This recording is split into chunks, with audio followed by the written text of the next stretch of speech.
Hi, anyone can become a high value woman. The journey is simple, but it's definitely not easy. So, in today's video, we are going to look at some challenges that you might encounter in your journey towards becoming a high value woman. This video is especially close to my heart because I wish I would have seen something like this when I started my journey, and I'm going to share some of the tips to encounter these challenges. I hope they'll help you too. For those of you who don't know me, I'm Pranoti. I'm a communication and wellness coach for young women.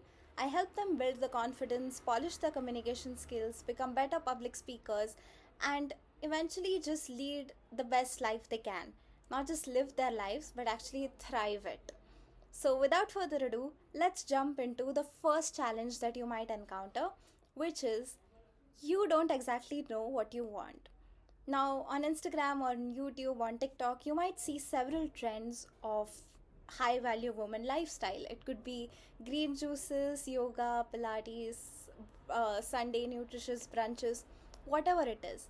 But being a high value woman is actually not a checklist, it's not that technical. You need to know what is the kind of life that you want to live, what is the kind of life that you see for yourself.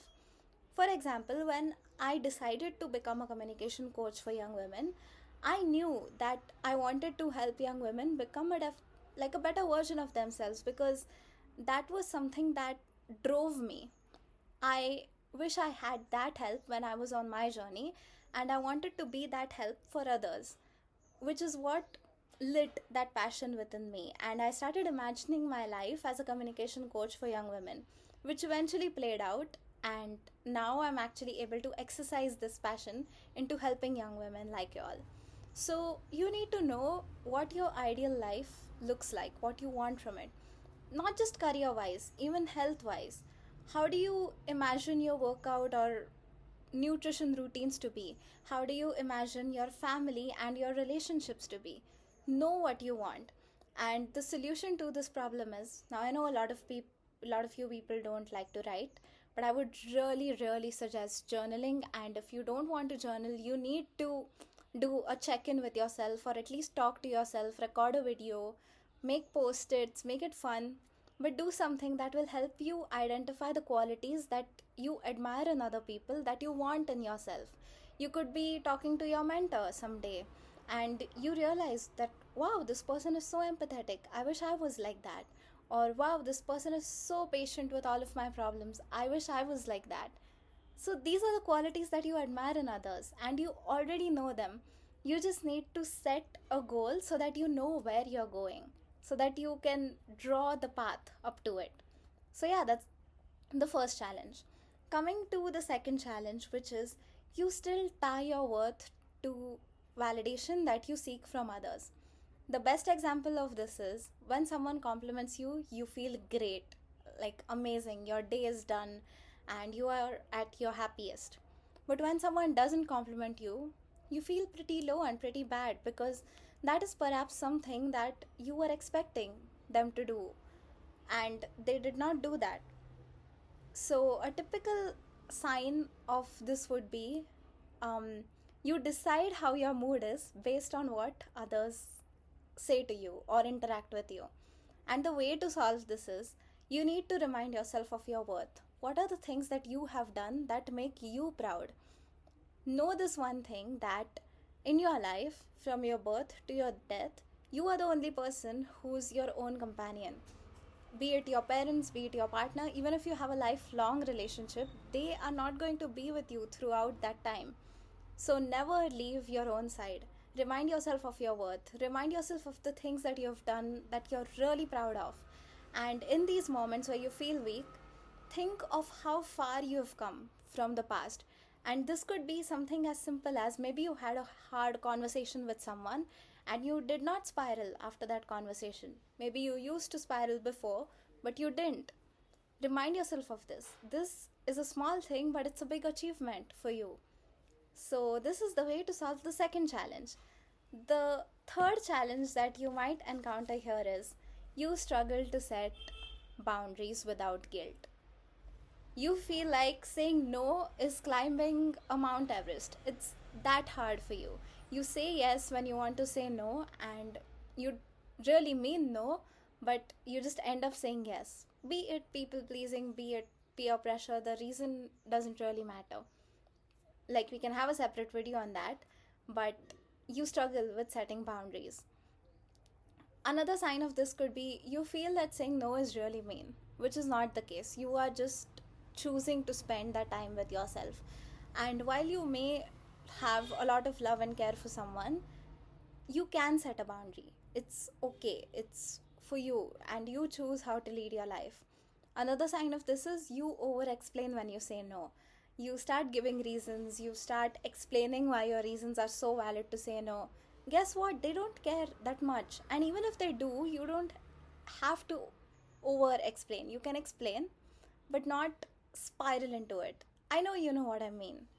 So, the way to solve this is when it comes to texting, it's easy. You can just take your time to respond, and you can just give a very straightforward no. But a starting step, like a baby step, when this happens in person is, let's say your friend walks up to you and asks you, "Oh, hey, would you like to join me for this party?" And you actually don't want to go and you want to say no.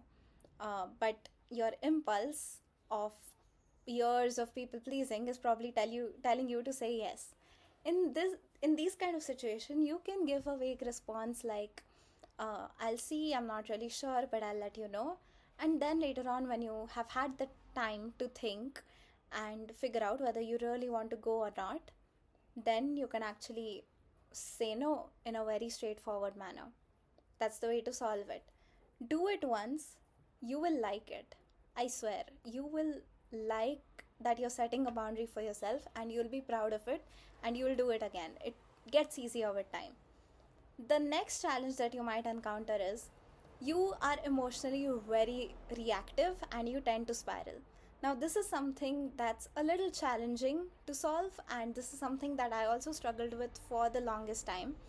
But there are certain circumstances or certain conversations that we have with people that causes us to trigger, and we are just overwhelmed, we are just anxious that we are losing that person or we are losing that thing, and we end up having an outburst. The thing is, you are letting your emotions flow, which is a good thing. But because of these outbursts, you might lose the closeness or some quality in your relationships, because you are not really respecting the other person's need for space. You are not really respecting their needs. So remember that outbursting on people, being emotionally too reactive, is not good. The way to solve this is, it's hard to implement it, but you have to do it. Take a deep breath. Have a buffer for yourself. Like maybe a line or a letter that you write to yourself, which you should read every time you think you're going to react very impulsively. And when you have had the time to breathe and maybe use this buffer to divert yourself from that particular event, you realize how impulsive and maybe how not logical that reaction would have been. And you'll end up saving yourself the trouble of having that outburst and the bad feeling that comes after it. So, do this the next time you're about to have an outburst. Instead of reacting, take a step back, think, and respond very maturely. I am not asking anyone to suppress your emotions. It's suppressing your emotions is not a good thing. You need your emotions to flow in a healthy manner to be mentally stable, to be mentally very peaceful, and eventually be happy. So I'm just asking you to, you know, slow down their flow a little bit, let them flow, but remind yourself that you are the person who has the control over them, and you get to keep the control over them. So maybe instead of outbursting, you can just say or express it in one line that I disagree with this. And that is actually a point that I was going to come to. There are like 3 or 4 baby steps that you can start implementing if you want to start becoming a high value woman from today. This could be your day one. And these 3 4 baby steps are actually very easy. The first one being, be straightforward with your responses. Say what you mean. The next time someone asks for your opinion about something, the next next time someone asks for your advice, just give them the straightforward, honest advice that you are thinking about. Maybe you don't like some idea. Let them down politely. Maybe someone asks you to something that you don't want to go to. Again, just say no. Set your boundary. It will definitely help you feel better about yourself. The second one being, it's very simple, but dress to impress yourself, not to others. So, I am not saying that you need to go on breaking dress code rules everywhere or dress in an indecent manner, but wear what you want, determine your own style. Being a high value woman is not a checklist that you can copy from someone else. It's a checklist that you have to build on your own. Determine your own style and dress to impress yourself.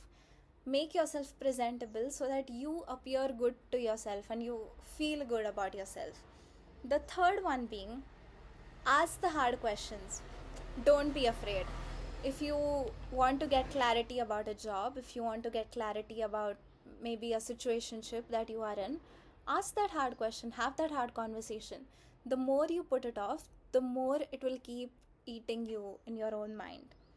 And the fourth one, which is very important, being, be okay with hearing a no. Receiving a no from someone else and then having an outburst is the last thing you want to do as a high value woman, because you respect yourself. You have to, you don't have an option. So be okay with hearing the no and try to understand that critical feedback from someone or getting a no from someone doesn't change your worth. Your actions could have improved. Yeah, maybe. If you can review that maturely, it's really good for you. But it doesn't say anything about your worth as a human being. Always remember that.